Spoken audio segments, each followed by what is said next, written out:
Welcome to Ancient Echoes, the channel where history comes alive. Every week, we journey back in time to uncover the stories of civilizations, heroes, and legends that shaped our world. Let's step into the past and discover the echoes that still resonate today. After Yu the Great passed away, China stood at a crossroads. For centuries, leadership among the tribes of the Central Plains had followed an unwritten rule. Power did not belong to a family. It belonged to virtue, ability, and trust. A leader was chosen because he was capable, not because of his bloodline, but history was about to change. Yu's son, Qi, did something unprecedented. Instead of stepping aside for another worthy leader, he claimed authority for himself.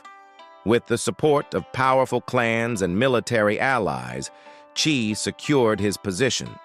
This moment marked a turning point in Chinese history. For the first time, power passed from father to son. The age of hereditary rule had begun, and with it, the Xia Dynasty quietly took shape. This was not a sudden revolution, but a gradual transformation. Tribal alliances became political structures. Shared labor turned into organized administration. What had once been loose confederations of clans slowly evolved into something new: a state. Qi ruled from a central territory, exercising authority over surrounding regions. Local leaders were no longer equals. They became subordinates. Tribute flowed inward: grain, livestock, jade, and labor, all reinforcing the power of the ruling house. Over time, the Xia rulers strengthened their control by formalizing systems of governance. Officials were appointed, laws were enforced, villages grew into towns, defensive walls appeared, storage facilities were built to manage surplus grain. Roads connected regions, allowing communication and trade to flourish. At the heart of Xia territory rose early palace complexes. These were not the grand stone palaces of later dynasties, but they represented something just as important: centralized power. The ruler now governed from a fixed seat, surrounded by administrators, guards, and ritual specialists. Ritual played a critical role in legitimizing Xia rule.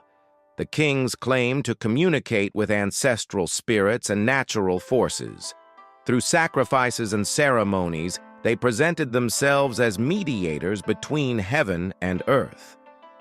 This idea, that political authority was linked to cosmic order, would become a lasting foundation of Chinese political thought. Technology advanced alongside power. Bronze tools and weapons began to appear, marking a major shift from stone and wood.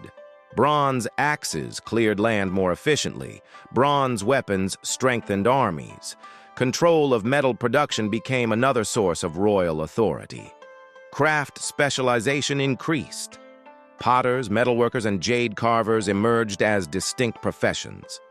Their work was no longer just practical, it became symbolic. Large-scale irrigation systems, inspired by Yu's legacy, allowed for more reliable harvests. Millet and early rice cultivation supported population growth. Food surplus freed part of the population from farming, enabling administration, craftsmanship, and military organization. Yet the rise of the Xia dynasty was not peaceful. Historical traditions record frequent conflicts between the Xia and rival tribes. Expansion required force. Resistance was met with punishment. Warfare became an instrument of state building. Victorious campaigns brought new lands and people under Xia control. Defeated groups were absorbed, taxed, or relocated. Over time, this process expanded the cultural and political influence of the Xia across the Central Plains. Despite this growing power, the Xia state remained fragile. There was no written constitution, no fixed system of succession beyond bloodline. The strength of the dynasty depended heavily on the character of each ruler. Some kings ruled wisely, maintaining balance between authority and responsibility. Others relied too heavily on force. The seeds of future instability were already present. But in this moment, the Xia Dynasty stood as a remarkable achievement. For the first time, China was ruled not by temporary leaders, but by a lasting royal house. Society had moved beyond tribal organization into structured governance. Power had a center. Law had teeth. History had entered a new phase. This transformation, from tribes to state, was one of the most profound shifts in human civilization. The Xia Dynasty may appear distant and half-legendary today, but its influence echoes through every later dynasty. Kingship, bureaucracy, ritual authority, and hereditary rule all trace their roots back to this era. Yet power, once established, carries a dangerous temptation. As the Xia state grew stronger, its rulers grew more distant from the people they governed. Wealth accumulated at the center, privilege expanded, and the delicate balance between ruler and ruled began to strain. In the next episode, we will explore what happened when that balance began to break.